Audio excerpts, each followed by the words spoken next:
Hello aspirants. तो अब हम स्टार्ट करेंगे आज से। जो टॉपिक है वो हम लोग देखेंगे फंडामेंटल राइट्स। तो सबसे पहले आज की क्लास में हम लोग देखेंगे राइट टू इक्वलिटी। क्या देखेंगे हम लोग? Right to equality. तो सबसे पहले आप लोगों को क्या पता होना चाहिए?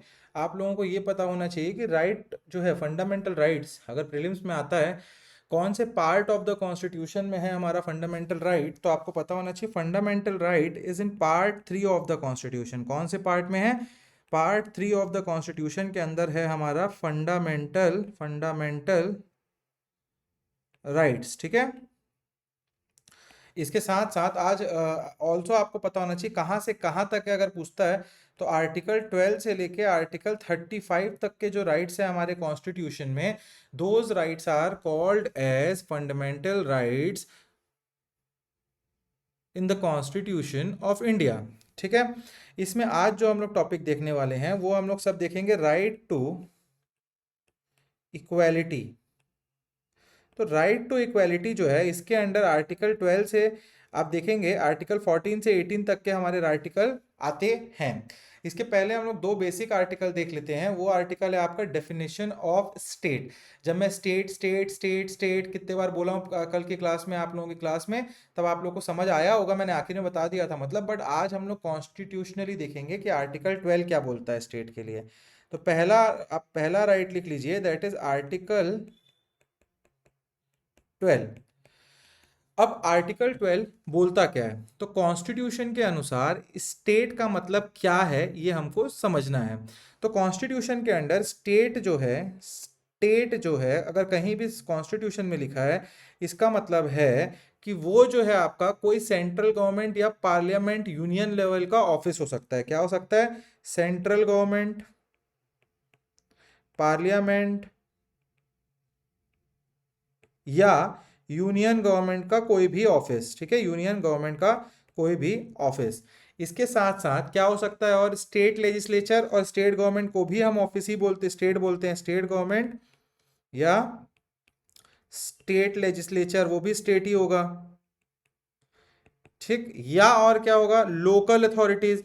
मतलब जो भी आप देख रहे हैं गवर्नमेंट के एम्बिट में आप होते हैं वो सारी चीजें स्टेट के डेफिनेशन में आती है। लोकल अथॉरिटी में क्या क्या हो सकता है? तो म्युनिसिपैलिटी हो सकती है आपकी, पंचायत हो सकता है आपका, जिला परिषद हो सकता है आपका। ये सब के सब भी स्टेट के डेफिनेशन में आएंगे। और क्या हो सकता है? तो statutory and government controlled body, government controlled body. अब इसका मतलब क्या हो गया? गवर्नमेंट कंट्रोल या स्टैट्यूटरी बॉडी, इसका मतलब है जो बॉडी जैसे आपका LIC हो गया, सेल हो गया, भेल हो गया, ठीक है, ONGC हो गया। तो ये जो सारी कंट्री कंपनीज होती हैं ये सब भी स्टेट के डेफिनेशन में आता है। मैं आपको आर्टिकल 12 से प्रीलिम्स में क्वेश्चन पूछ सकता है।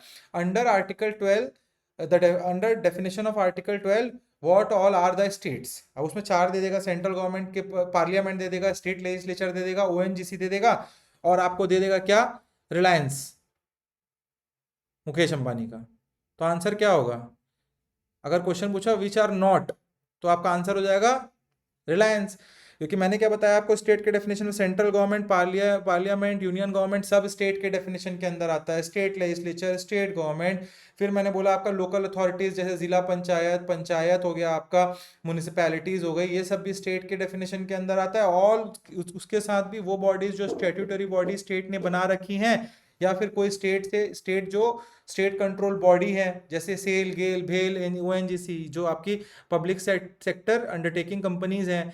क्योंकि गवर्नमेंट का स्टेक है इसमें, तो गवर्नमेंट का कहीं स्टेक है तो वो आपके स्टेट के अंडर आ जाएगा। ठीक है। अब ये इंपॉर्टेंट क्यों होता है ये डेफिनेशन, मतलब फंडामेंटल राइट्स में क्यों डाला गया है? तो जब जब तक आपको स्टेट समझ, हमारे फंडामेंटल राइट में ये डिफाइन नहीं होगा कि स्टेट क्या है, तो आपके जो फंडामेंटल राइट्स होते हैं वो पर्सनल पब्लिक के अगेंस्ट नहीं होते हैं। आपको जो फंडामेंटल राइट्स मिलते हैं वो स्टेट के अगेंस्ट मिलते हैं। किसके अगेंस्ट मिलते हैं? स्टेट के अगेंस्ट। क्यों दिए गए हैं fundamental right? So that the state, the government can not cartel your fundamental right. मतलब कि जो स्टेट है, जो रूलिंग गवर्नमेंट है, वो आपके राइट्स को हनन ना कर सके, आपके राइट्स को खत्म ना कर सके।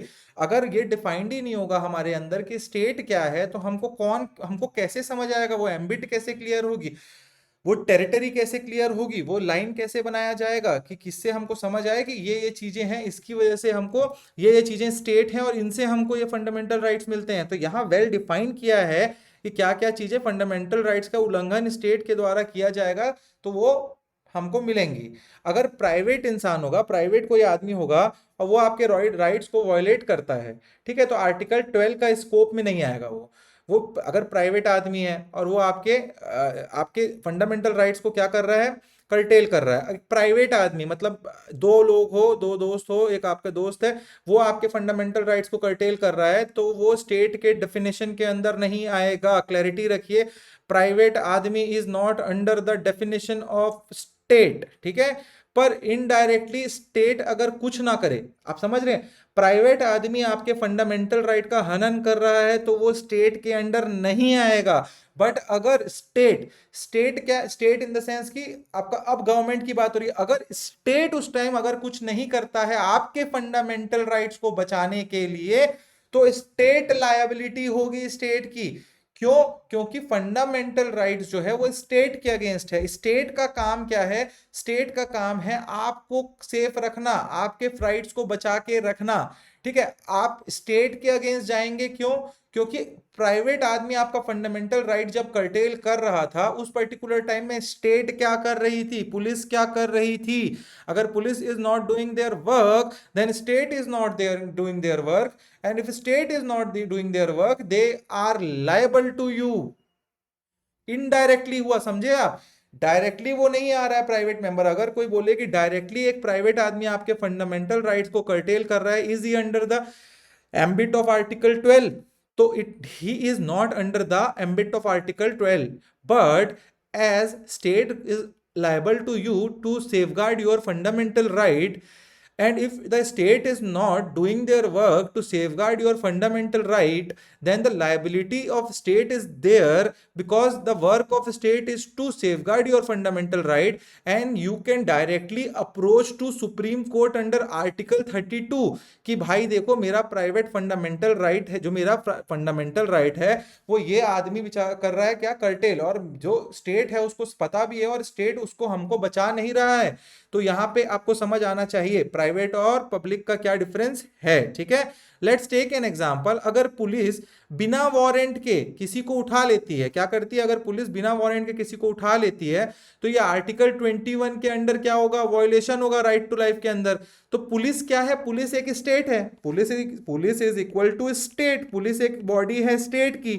तब इस पर्टिकुलर टाइम में क्या होगा, आपका आर्टिकल 21 एप्लीकेबल हो जाएगा, और आर्टिकल 21 के तहत आप चले जाएंगे कहां, सुप्रीम कोर्ट। क्योंकि आर्टिकल 32 क्या बोलता है? आर्टिकल 32 बोलता है अगर आपका कोई भी फंडामेंटल राइट कर्टेल हो रहा है तो आप सीधा जा सकते हैं कहां, supreme court of India. Supreme court of India जा सकते हैं अपने फंडामेंटल राइट्स को बचाने के लिए।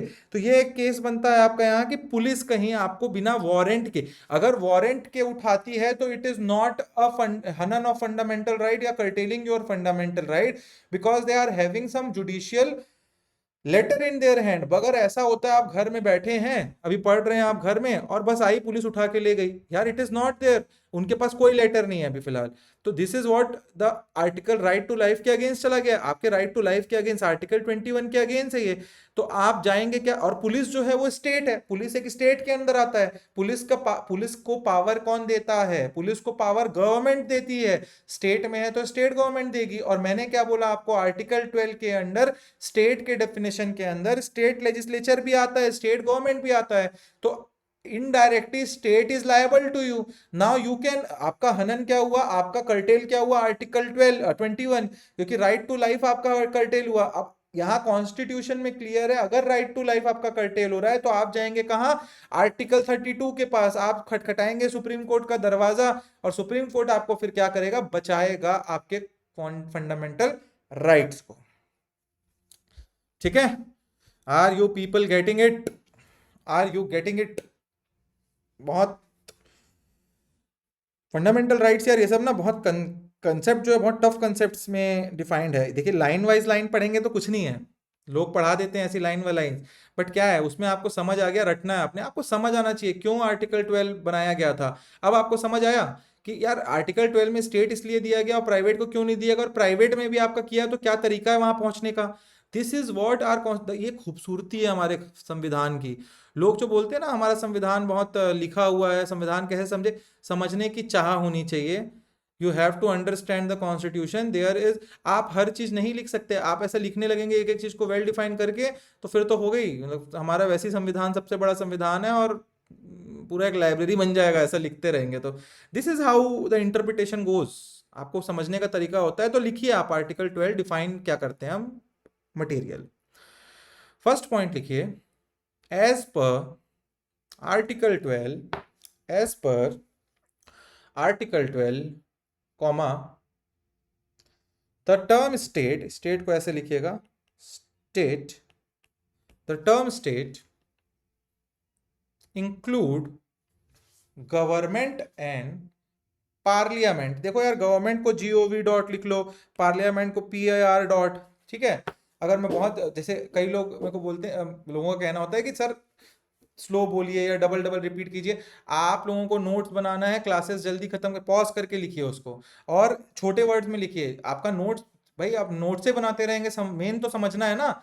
नोट्स तो कॉपी में आपके रिवीजन के लिए, तो नोट्स आप लिख सकते हैं उसको, ठीक है। इसके बाद क्या मैंने बोला, as per article 12 the term state include government and parliament comma legislature of state, legislature को LEG लिख लीजिए, LEG डॉट, ऐसे समझने का तरीका होता है, पूरा लिखने की जरूरत नहीं है।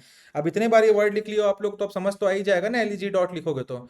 Legislature of state comma all local authorities, that is को I.E लिख लीजिए, दैट इज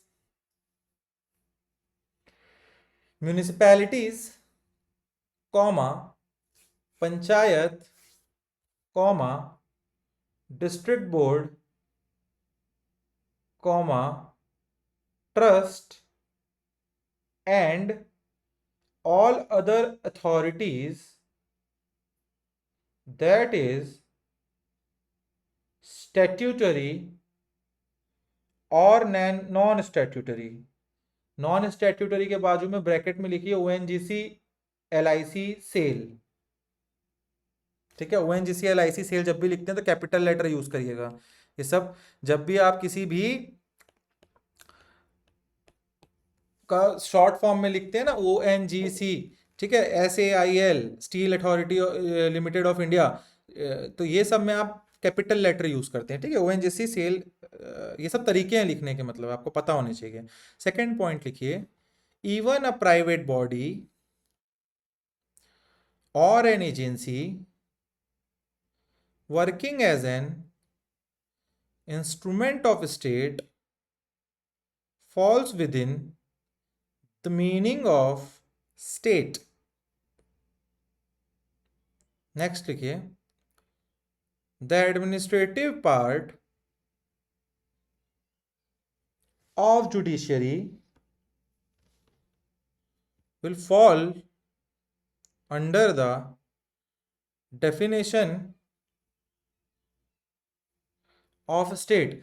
इसका मतलब क्या है, देखिए जुडिशरी होती है ना, जो जुडिशरी हमारी होती है वो दो हिस्से में डिवाइडेड होती है।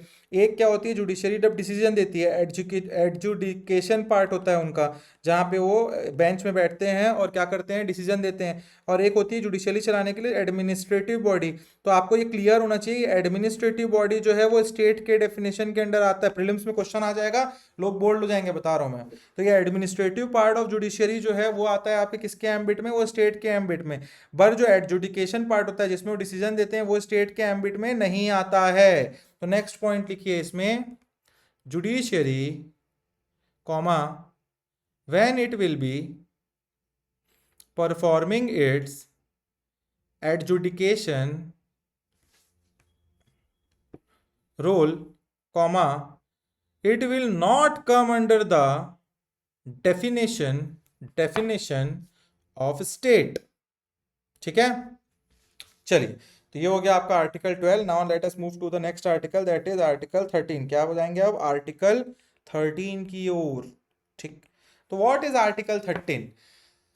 ये क्या है, the laws inconsistent with fundamental right. आपको इसमें सबसे पहले मैं एक ना एग्जांपल देता हूं। इसमें कंसेप्ट है डॉक्ट्रिन ऑफ एक्लिप्स का। क्या है concept? Doctrine of eclipse. Eclipse का मतलब क्या होता है? जब सन जो है आपका, आप यहाँ अर्थ में है, ये अर्थ है, ये हो गया सन, इसके सामने क्या आ जाता है? मून आ जाता है। तो आपको कुछ पर्टिकुलर टाइम के लिए सन नहीं दिखता, सूर्य ग्रहण जिसको बोलते हैं हम लोग, ठीक है। तो अगर ऐसा होता है तो क्या होता है? आपका मून जो है वो सामने आ जाता है सन के, उसकी वजह से हो जाता है अंधेरा, जो उससे आपको धूप नहीं आ पाती और आपको क्या होता है? एक्लिप्स फील होता है। ये एक कंसेप्ट है। अब इस कंसेप्ट को हम लोग समझने की कोशिश करेंगे विद रिस्पेक्ट टू आर्टिकल 13। ये doctrine of eclipse concept properly है, क्वेश्चन में आ सकता है what is doctrine of eclipse, ठीक है, वो भी मैं लिखा दूंगा, टेंशन नहीं लेने का। अब आर्टिकल 13 क्या बोलता है? कॉन्स्टिट्यूशन के अनुसार, अकॉर्डिंग टू द कॉन्स्टिट्यूशन, कोई भी लॉ होगा अगर, कोई भी लॉ होगा अगर फंडामेंट, कोई भी लॉ जो है वो फंडामेंटल राइट्स के खिलाफ है तो वो वॉइड हो जाएगा। मतलब देखिए, अगर सरकार जो है, अगर कोई सरकार है हमारी, अभी कोई एक लॉ पास करती है और लेट्स टेक एन एग्जांपल, वो आपके राइट टू रिलीजन के खिलाफ है या आपके राइट टू इक्वालिटी के खिलाफ है, तो वो जो राइट पास होगा वो ऑटोमेटिकली वॉइड, मतलब वो नल एंड वॉइड, वो राइट खत्म हो जाएगा अगर वो फंडामेंटल राइट के अगेंस्ट जा रहा है। ये बोलता है आपका आर्टिकल 13। ठीक, इसके बाद हम लोग इसमें लिखेंगे, इसके अंडर होता है एक sub article, that is article 13 of 1।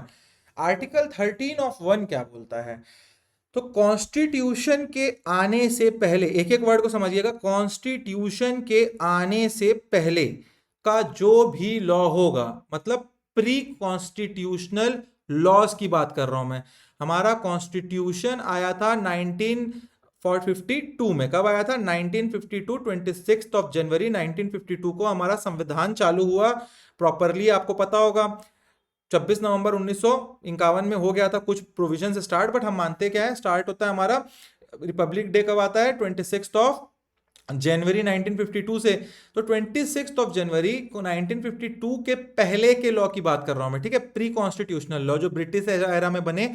और ये सारे लॉ, जैसे कोई लॉ बना होगा आपका मॉन्टेग्यू चैमफोर्ड रिफॉर्म से, कोई लॉ बना होगा आपका गवर्नमेंट ऑफ इंडिया एक्ट 1935 से, इन सब एक्ट्स के बारे में बात हो रही है, ठीक है यहाँ पे। तो आपको इन जैसे Government of India Act 1919, Government of India Act 1892, Pitt's India Act, इन सब में कुछ ना कुछ एक्ट्स में लॉ था। तो यहां बात हो रही है जो लॉ हमारे कॉन्स्टिट्यूशन के बनने के पहले बने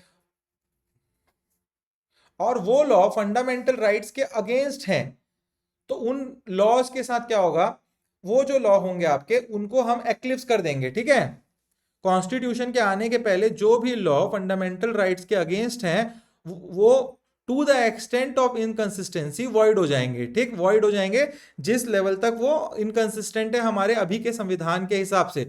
अगर कोई लॉ था उस पर्टिकुलर टाइम में, उसमें बोला गया था there is no right to property, और हमारे कॉन्स्टिट्यूशन में लिखा हुआ है कि there is right to, we are having a constitutional right that is right to property, तो हमारा जो पहले का एक लॉ था राइट टू प्रॉपर्टी जो नहीं दे रहा था, वो लॉ क्या है? इनकंसिस्टेंट हो जाएगा।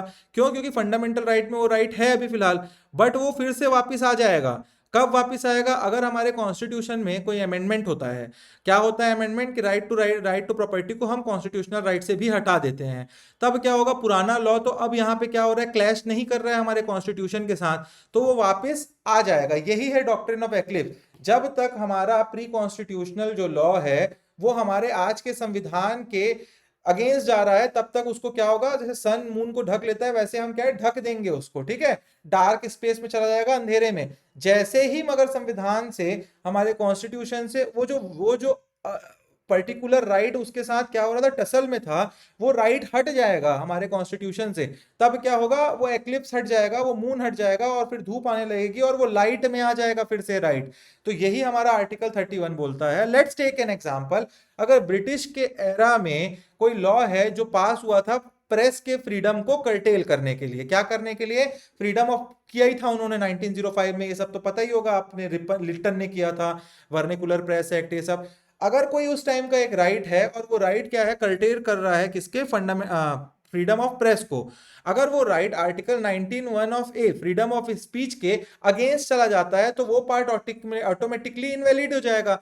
हमारे कॉन्स्टिट्यूशन में freedom of speech article 19(1) of A है, और उस फ्रीडम ऑफ स्पीच में क्या बोला जाता है, जो फ्रीडम ऑफ प्रेस है, अगर वो अपना पावर, जो प्रेस है, फ्रीडम ऑफ प्रेस जो बोलते हैं, प्रेस कुछ भी बोल सकता है, कुछ भी लिख सकता है, तो फ्रीडम ऑफ स्पीच कहां से मिलता है, फ्रीडम ऑफ प्रेस, तो वो हम इन निकालते हैं किससे, हमको समझ आता है कि हमारे कॉन्स्टिट्यूशन में अंडर आर्टिकल 19(1) ऑफ ए एक फ्रीडम ऑफ स्पीच है और उसी के तहत पावर मिलती है प्रेस को हर चीजें लिखने की।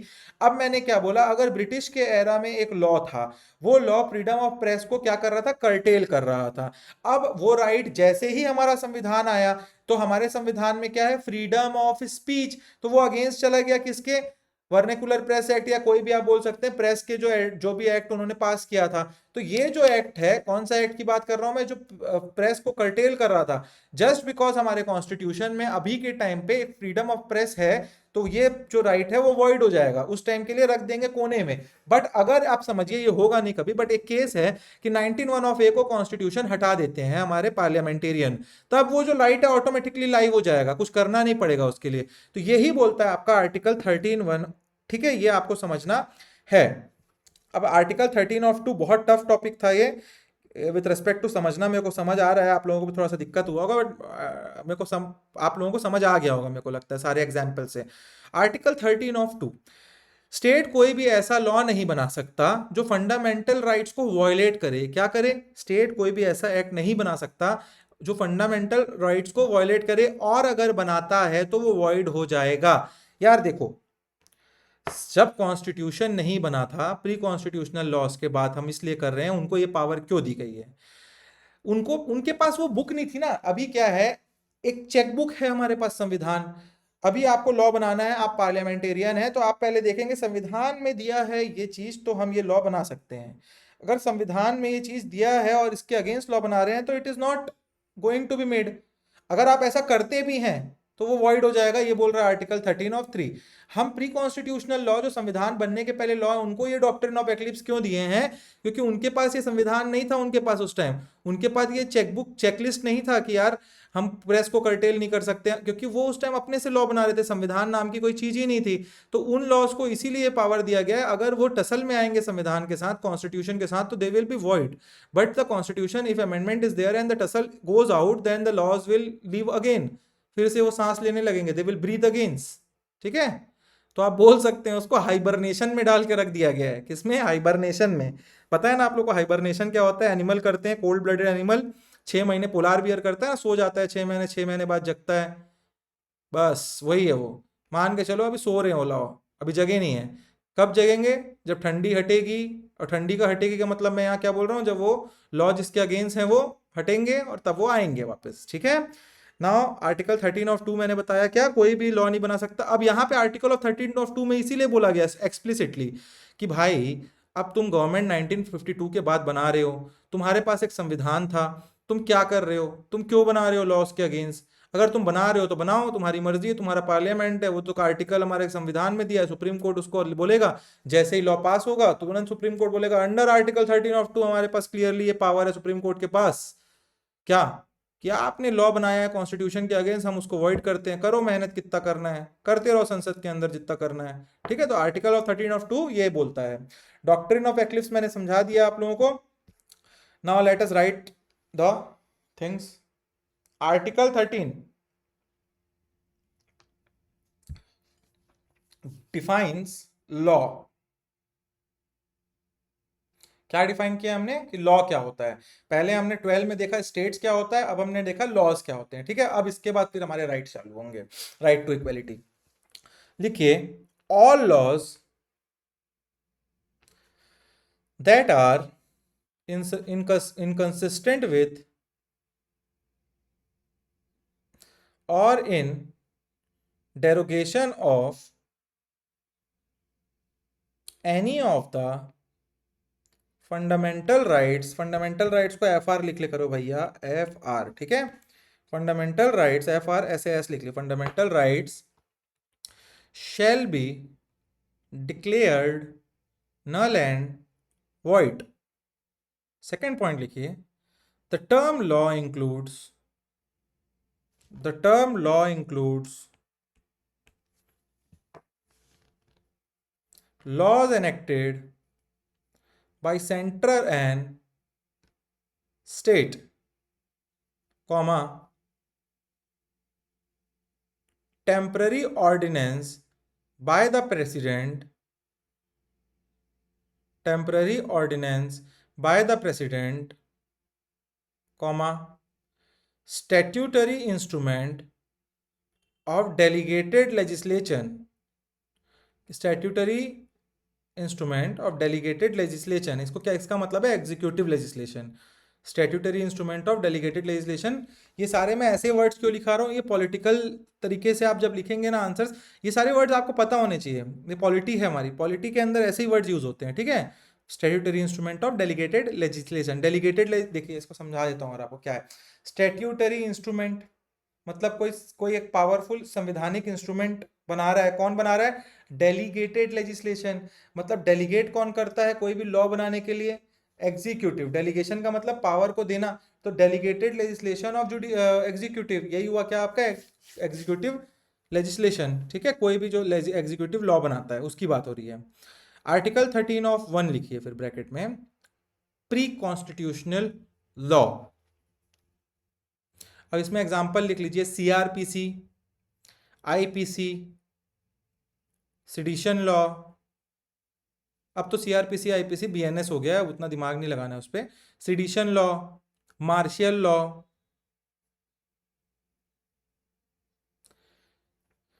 अब लिखिए article 13(2), it deals with post constitutional law. इसी में सेकंड पॉइंट लिखिए, any law will be declared as void in case it, any law will be declared as void in case it violates the fundamental rights of the citizen। अब doctrine of eclipse जो है वो आपको मैंने समझा दिया। अब हम लोग देखते हैं क्या, राइट टू इक्वेलिटी के बारे में हम लोग देखेंगे। अब कुछ चीजें क्या देखेंगे, राइट टू इक्वेलिटी। तो अब हम लोग जा रहे हैं, अब हम लोग एक्चुअल पहुंचे हैं किस पे, राइट टू इक्वेलिटी। तो इसमें सबसे पहले हम लोग क्या देखेंगे, तो सबसे पहले हम देखेंगे आर्टिकल 14। आर्टिकल 14 क्या बोलता है, ये बोलता है द स्टेट शैल, लिखिए the state shall not deny any person equality before law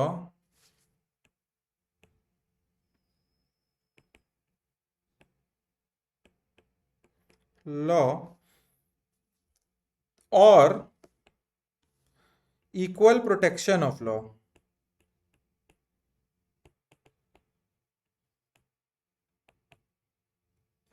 within the territory of India।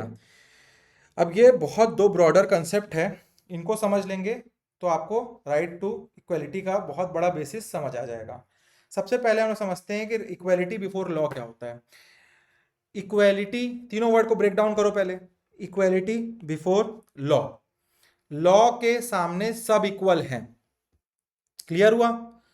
मतलब अगर ये बोला जाए कि भारत देश में हर एक सिटीजन, चाहे वो मंत्री हो, संतरी हो, पीएम हो, सीएम हो, everyone is equal in front of law, judiciary के अगेंस्ट।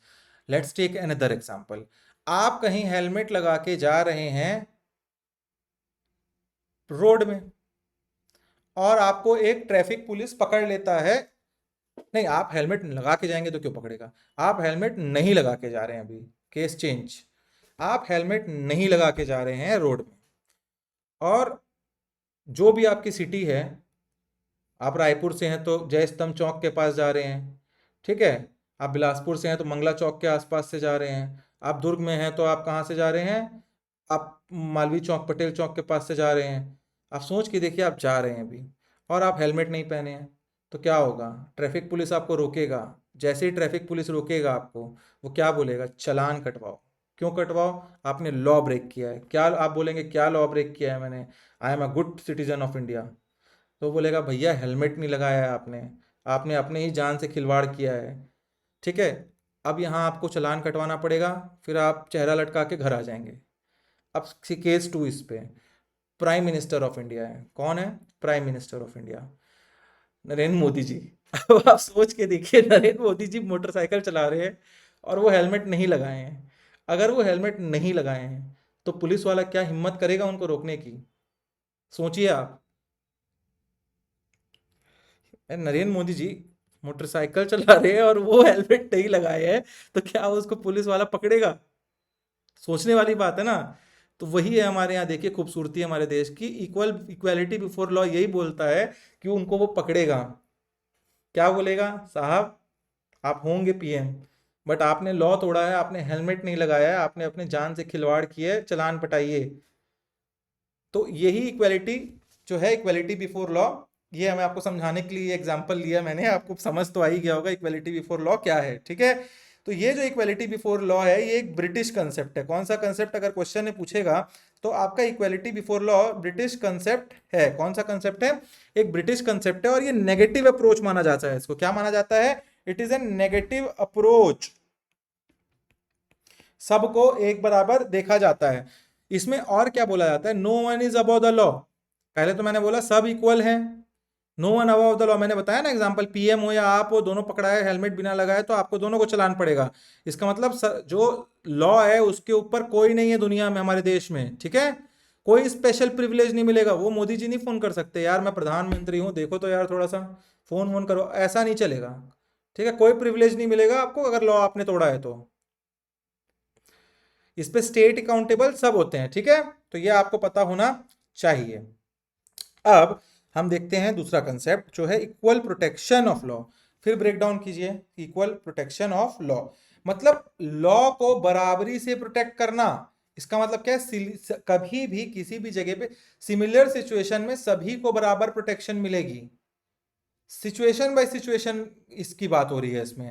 लॉ सबके लिए यूनिफॉर्मली अप्लाई होगा, बट रीजनल एक रीजनेबल क्लासिफिकेशन अलाउड है इसमें। इसका मतलब क्या है? जैसे जो हम एग्जामिनेशन दे रहे हैं, कुछ भी आप कॉलेज में थे, स्केड्यूल कास्ट और स्केड्यूल ट्राइब के पीपल थे, उनको क्या मिलता था? स्कॉलरशिप मिलता है किसी किसी चीज फीस में, इसमें तो क्या होता है? ये स्पेशल ट्रीटमेंट इनको मिलता है। But why they get that particular treatment? क्यों उनको वो रिबेट मिल रहा है? क्योंकि there is regional classification. They are they are not economically so sound. OBC को कहीं मिलता है क्या? आपका अदर बैकवर्ड क्लास को क्या मिलता है? क्रीमी लेयर और नॉन क्रीमी लेयर मिलता है। तो क्यों? एक रीजनल क्लासिफिकेशन है कि उनको हिस्टोरिकली देखा गया, उनको दबाया गया, हिस्टोरिकली वो पढ़ नहीं पाए, हिस्टोरिकली पैसा नहीं था, हिस्टोरिकली देखेंगे इकोनॉमिकली हेल्थली सब चीज़ों से वो पीछे थे, बैकवर्ड थे। तो ये आपका क्या होता है? ये स्पेशल ट्रीटमेंट स्कॉलरशिप की मिल रही है, जो मैंने जैसे एग्जाम्पल दिया, तो वो जो है आपका मिल सकती है अगर रीजनेबल एक क्लासिफिकेशन हो तो, ठीक है। तो ये आपको पता होना चाहिए। जैसे कैसे एग्जांपल है, कोई रिच है कोई पुअर है, ठीक है। एक एपीएल कार्ड होता है राशन कार्ड में, एक बीपीएल कार्ड होता है। तो उस पे क्या होता है? उसमें क्लासिफिकेशन होता है ना। बीपीएल कार्ड को 35 केजी फ्री ऑफ कॉस्ट मिलता है, एपीएल जाते हैं तो 10 रुपीज केजी मिलता है। तो there is a reasonable classification. They are not having the power, they are below the poverty line. इसमें क्या हुआ? एक बीपीएल बनने के लिए आपको एक पॉवर्टी लाइन डिसाइडेड है हमारे देश में। सचिन तेंदुलकर कमिटी, सॉरी सचिन तेंदुलकर बोल रहा हूँ मैं, तेंदुलकर कमेटी है, लाखड़ावाड़ा कमेटी है, ये सारी कमिटीज ने एक लाइन डिसाइड की है कि पॉवर्टी लाइन क्या है। तो उसके ऊपर जो है वो क्लासिफाइड है एपीएल के थ्रू, और उसके नीचे जो है वो क्लासिफाइड है बिलो पॉवर्टी लाइन। तो एक वही बोल रहा हूं मैं, एक क्लासिफिकेशन होना चाहिए, एक रीजनेबल क्लासिफिकेशन होना चाहिए गवर्नमेंट के द्वारा कोई भी चीज को करने के लिए, ठीक है। तो ये आपको पता होना चाहिए। अब मैं बोलूंगा एजुकेशन सिस्टम में मैं लंबा हूं तो मेरे को ज़्यादा बेनिफिट मिले, एक कोई शॉर्ट है तो उसको कम बेनिफिट मिले, या उल्टा कोई शॉर्ट है तो उसको ज़्यादा बेनिफिट मिले, एक लंबा है कोई हाइट में तो उसको, ये रीजनेबल क्लासिफिकेशन नहीं है, ठीक है। हाइट के बेसिस पे, कलर के बेसिस पे ये सब नहीं हो सकता। यही है एक्चुअल रीजनल क्लासिफिकेशन का मतलब, ठीक है। तो ये आपको समझ पड़ना चाहिए। चलिए लिखिए आर्टिकल 14 डैश करके लिखिए, equality before law and equal protection of law. अब जहां भी इक्वालिटी बिफोर लॉ आएगा ईबीएल लिख लेना वहां पे, और इक्वल प्रोटेक्शन ऑफ लॉ आएगा ईपीएल लिख लेना वहां, ठीक है। ईबीएल इक्वालिटी बिफोर लॉ, ब्रैकेट में लिखिए ब्रिटिश ओरिजिन, फिर लिखिए इसमें absence of any special privileges absence of any special privileges, absence of any special privileges in favor of any person, second point लिखिए, equal subjection of all power, equal subjection of all person to ordinary law of land.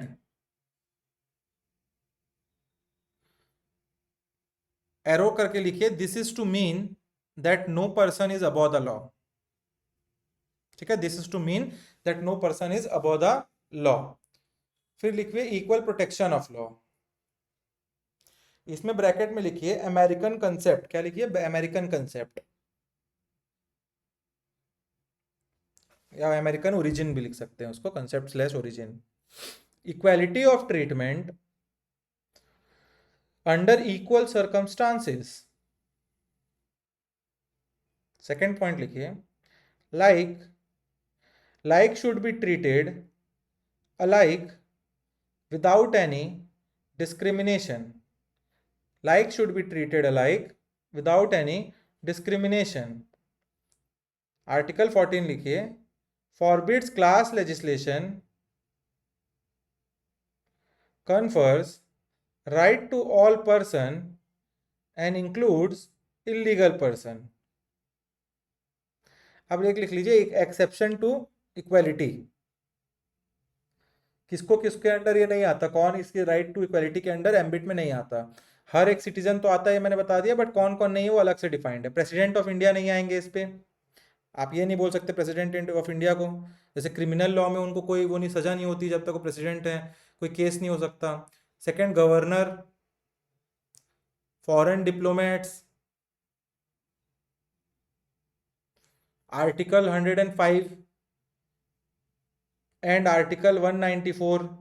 इसमें क्या है? Article 105 में parliamentary privileges of member of parliament. भाई उनको privilege अलग से दिया गया ना, वो कुछ भी बोल सकते हैं संसद के अंदर. उनको कोई केस नहीं होगा, फ्रीडम ऑफ प्रेस रहता है उनको. कुछ प्रेस भी कोई भी कुछ नहीं बोल सकता, कोई सजा नहीं हो सकती उसके अंदर बोलने पे. बाहर वो चीज़ बोलेंगे तो केस हो सकता है उनके ऊपर. तो ये पार्लियामेंट्री प्रिविलेजेस है उनके पास. आर्टिकल 194 में privileges of member of state legislature. तो ये एक्सेप्शन है 4-5 जिनको हम लोग इसके एम्बिट के अंदर, आर्टिकल 18 के एम्बिट के अंदर नहीं लाते हैं. ठीक है, तो ये आपको समझना होगा. Very important, very important. Then the next is article 15. अब समझेंगे हम लोग आर्टिकल 15. ये क्या है? Prohibition of discrimination. Prohibition of discrimination. क्या बोलता है आर्टिकल 15 ऑफ 1? सबसे पहले हम ये देखते हैं. स्टेट्स, इसमें लिख लीजिए आर्टिकल 15 ऑफ 1. अब मैं पहले समझा रहा हूं फिर लिखवा दूंगा. आर्टिकल 15 ऑफ 1 क्या बोलता है? State shall not discriminate only on the ground of, क्या?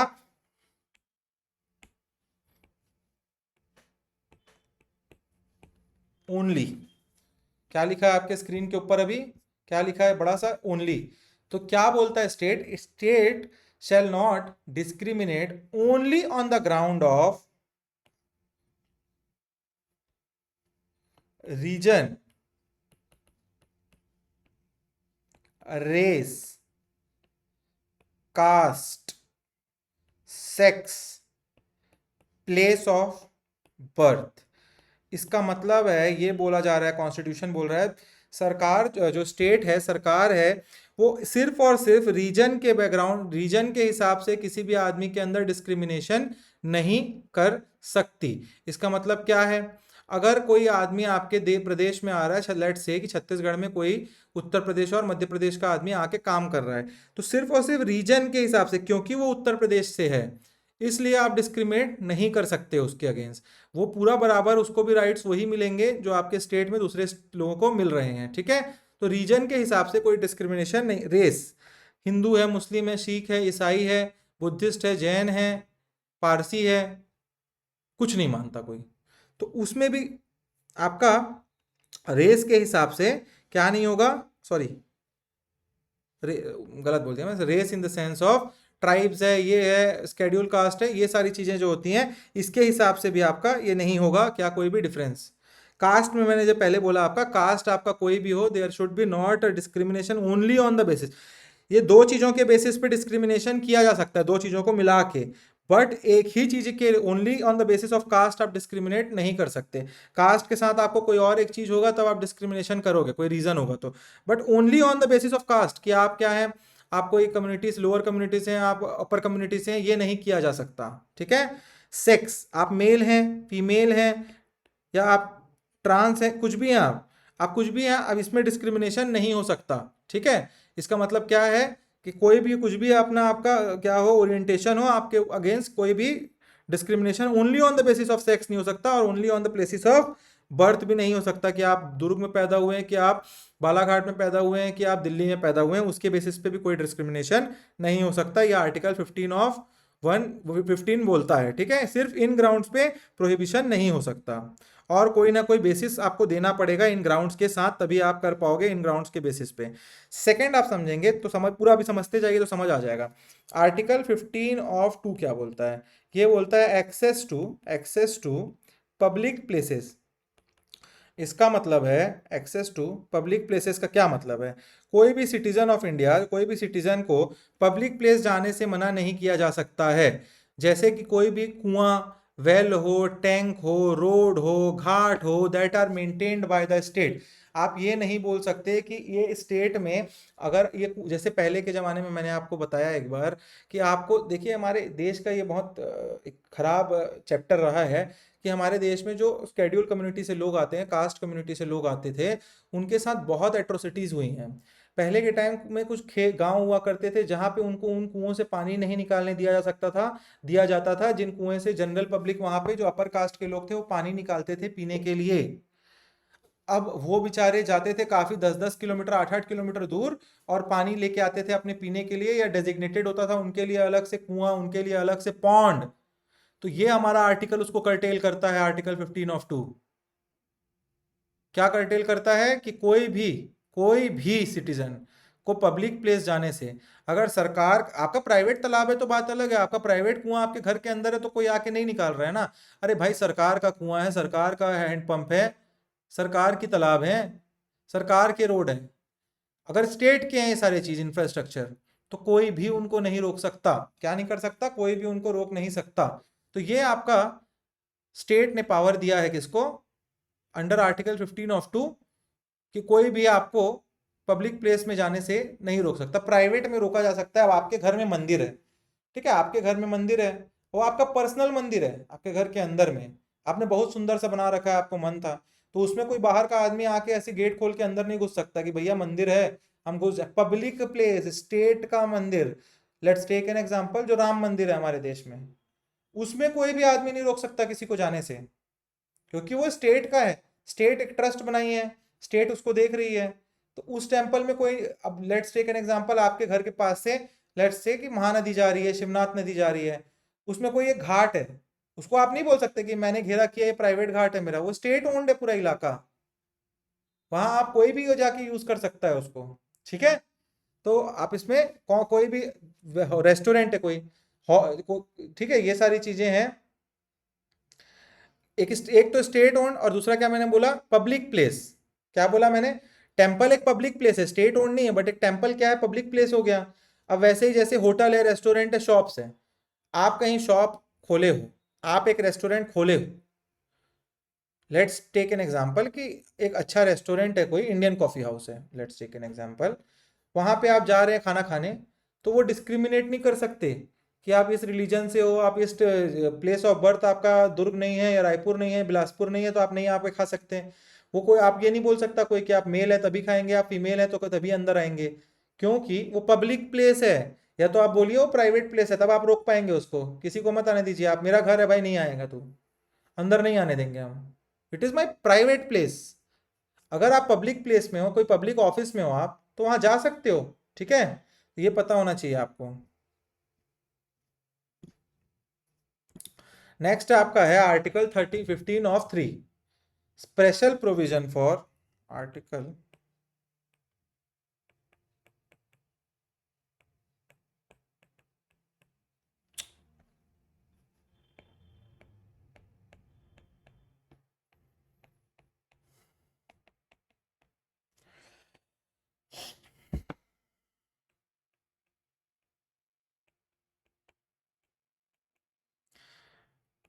वुमेन और चिल्ड्रन के लिए अलग से प्रोविजन बनाना अलाउड है हमारे कॉन्स्टिट्यूशन में अंडर आर्टिकल 15 ऑफ 3। तो ये आर्टिकल 15 ऑफ 3 क्या बोलता है, ये क्लॉज जो है अलाउ करता है पॉजिटिव डिस्क्रिमिनेशन। अब पॉजिटिव डिस्क्रिमिनेशन क्या होता है ये समझ लीजिए आप। पॉजिटिव डिस्क्रिमिनेशन, देखिए अगर कोई भी एक पर्टिकुलर कम्युनिटी जैसे वुमेन्स हो गए या चिल्ड्रन हो गए, ठीक है, let's take here the example, इसके हिसाब से इनके गवर्नमेंट को लगता है, किसी को भी लगता है एग्जीक्यूटिव को, कि इनके अपलिफ्टमेंट के लिए हमको इनको ज़्यादा इम्पेटस देना पड़ेगा।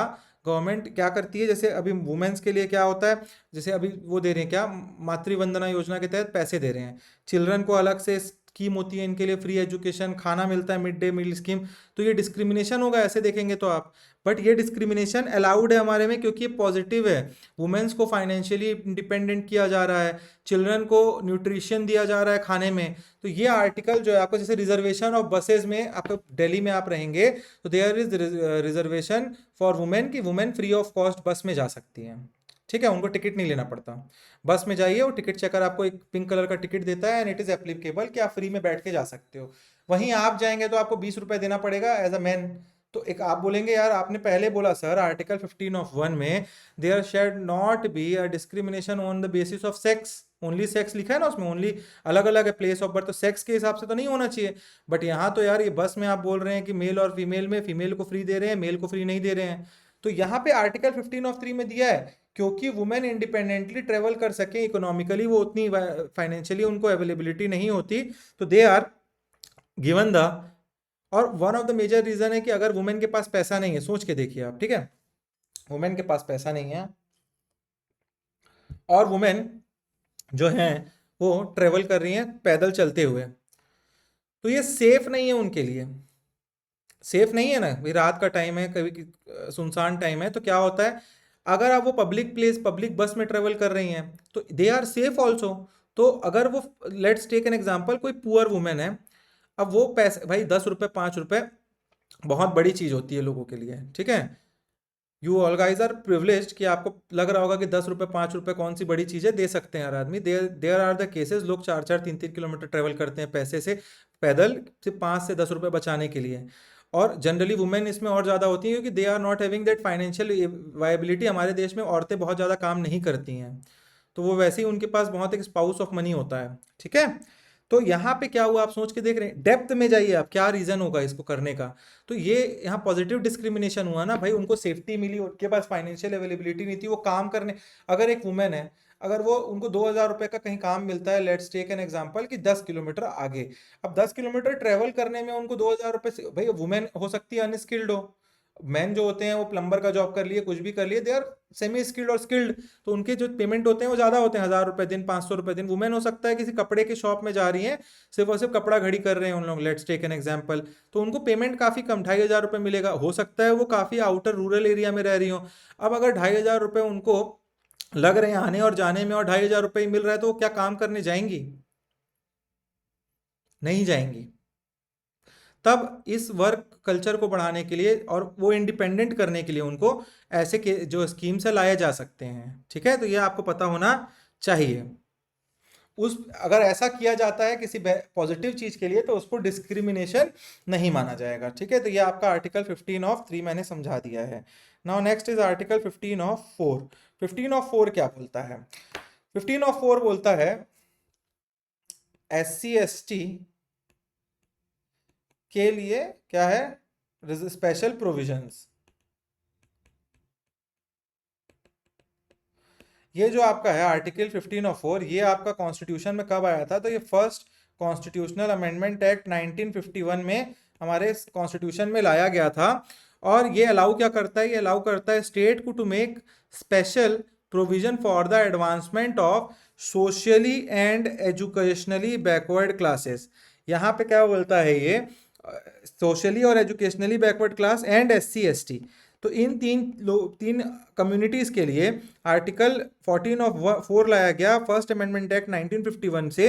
ये क्वेश्चन है, पूछ सकता है कौन से अमेंडमेंट से आया था। और ये बोला गया कोई सोशली, अगर जो आपका सोशल मतलब समाज में कोई पिछड़ा है, या फिर आपका स्केड्यूल कास्ट या स्केड्यूल ट्राइब से हो, कोई भी आदमी जो पिछड़ा हुआ है सोशली और क्या एजुकेशनली, तो उनके लिए अलग से गवर्नमेंट प्रोविजन बना सकती है, ये इसमें क्लियरली मेंशन है, ठीक है।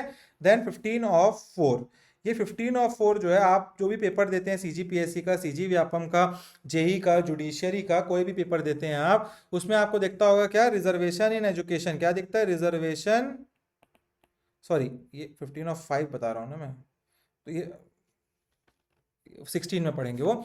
आप कभी भी कॉलेज गए होंगे, जैसे सीजीपीईटी का एग्जाम दिया आपने, आपने देखा होगा वहां पे आपको रैंक्स आते हैं, स्केड्यूल कास्ट का अलग, स्केड्यूल ट्राइब का अलग, अदर बैकवर्ड क्लास का अलग, जनरल का अलग, और इकोनॉमिकल वीकर सेक्शन का अलग, ईडब्ल्यूएस का, ठीक है। तो ये रिजर्वेशन इन एजुकेशनल इंस्टीट्यूशन कहाँ से लाया गया था, तो ये 2005 में, इन 2005 government of UPA brought 93rd amendment act, क्या लाया था, कॉन्स्टिट्यूशनल अमेंडमेंट, और उसी से ये रिजर्वेशन इन एजुकेशनल इंस्टीट्यूशन लाया गया था। इसमें जो भी प्राइवेट इंस्टीट्यूशन है उन सब में, और government institution, private and government both institutions में क्या लाया गया, रिजर्वेशन, किसके लिए, कि बैकवर्ड क्लास के जो लोग हैं उनको वहां पे रिजर्वेशन मिले, वो पढ़ सकें, ठीक है। तो ये आपको पता होना चाहिए। इसमें एक ही चीज बस एक आपको पता होना चाहिए कि कोई भी जो एजुकेशनल इंस्टीट्यूशन है, जो कौन चला रहा है, माइनॉरिटी रन है, उनमें ये रिजर्वेशन नहीं होता है, ठीक है। तो ये आपको पता होना चाहिए, इसमें कोई ज़्यादा डिस्कशन करने की चीज़ है नहीं। जैसे प्राइवेट कॉलेजेस में कितना 27% कितना है ओबीसीज के लिए रिजर्वेशन है, ये आप कहाँ से आया है, तो आर्टिकल 15 ऑफ 5 से ही आया है, इतना समझना है आपको। अब आपका एक आता है आर्टिकल 15 ऑफ 6, ये अभी सबसे नया है, दैट इज ईडब्ल्यूएस रिजर्वेशन। जो जनरल कैटेगरी के लोग थे, उनको 10% का रिजर्वेशन दिया गया है फिलहाल। कब दिया गया है ये, तो ये दिया गया है हमारे 103rd कॉन्स्टिट्यूशनल अमेंडमेंट एक्ट से, ठीक है। तो ये आपको पता होना चाहिए, ये एजुकेशनल और पब्लिक एम्प्लॉयमेंट दोनों के लिए ये लाया गया था, एजुकेशनल एंड पब्लिक एम्प्लॉयमेंट दोनों ही केस में 10% का रिजर्वेशन ऐड किया गया है अंडर आर्टिकल 15 ऑफ 6। तो यहां पे अब आप नोट्स लिख लीजिए, आर्टिकल 15, प्रोहिबिशन ऑफ डिस्क्रिमिनेशन, इसमें लिखेंगे state shall not discriminate against any citizen on ground only of religion, race, caste, sex or place of birth. It means that, full stop, it means that discrimination on other ground is not prohibited. इसका मतलब इन सब के बस ground में आप नहीं discriminate कर सकते, और सारे ग्राउंड में स्टेट चाहे तो डिस्क्रिमिनेट कर सकता है।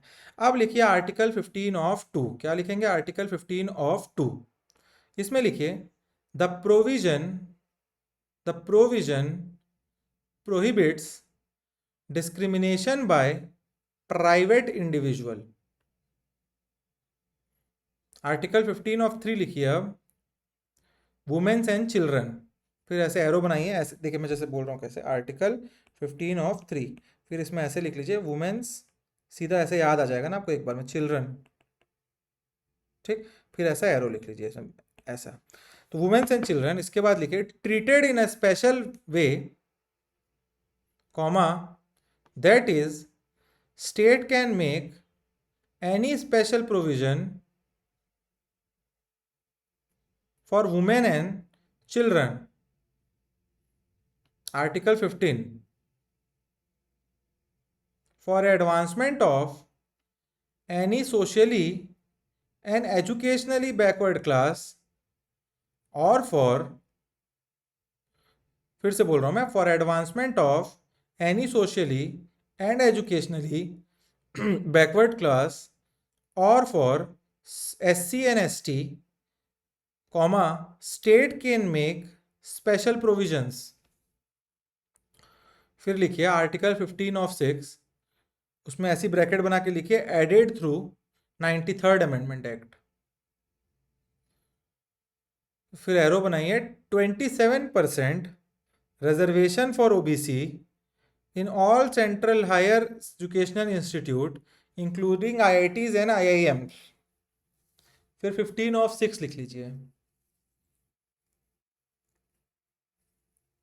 Added by 103rd constitutional amendment act, CAA लिख लियो उसको, 2019, 10% रिजर्वेशन टू EWS कैटेगरीज। तो ये आज हम लोग इतना ही करते हैं। आज 14, 15, 16 काफ़ी बड़े आर्टिकल है, बहुत ज़्यादा पढ़ लेंगे ना तो समझ नहीं आएगा आपको, रिवीजन करने में इशू आएगा। इसको रिवाइज करिए अच्छे से। कल हम लोग फिर देखेंगे 17, 16 हो गया ना, 15 हो गया, 16, 17, 18, 19। We will see tomorrow this 4 article. छोटे भी हुए, 17 छोटा है इसमें, 18 छोटा है, तो 19 तक का कल देखेंगे। 19 एक बड़ा आर्टिकल है, 16 एक बड़ा आर्टिकल है, 17, 18 जो है आपके छोटे आर्टिकल हैं। ठीक है, तो ये 4 आर्टिकल कल देखेंगे, फिर हम लोग 2021 में जाएंगे, 22 में। ठीक है, तो मिलते हैं हम लोग कल अब नेक्स्ट क्लास में। Till then keep studying, revise करते रहिए। क्लासेस कैसी लग रही हैं बताते रहिए। The tough topics are here, जो आपको मैं समझाने की कोशिश कर रहा हूँ बहुत ईजी मैनर में। ठीक है, एंड ट्रस्ट मी, आपका कॉन्स्टिट्यूशन मैंने बोला था, आप जब आखिरी क्लास करेंगे आपको कॉन्स्टिट्यूशन के मास्टर बन जाएंगे। एक एक चीज आपको याद होगी। ठीक है, and you will have everything in notes. चलिए, तो thank you for watching the classes guys.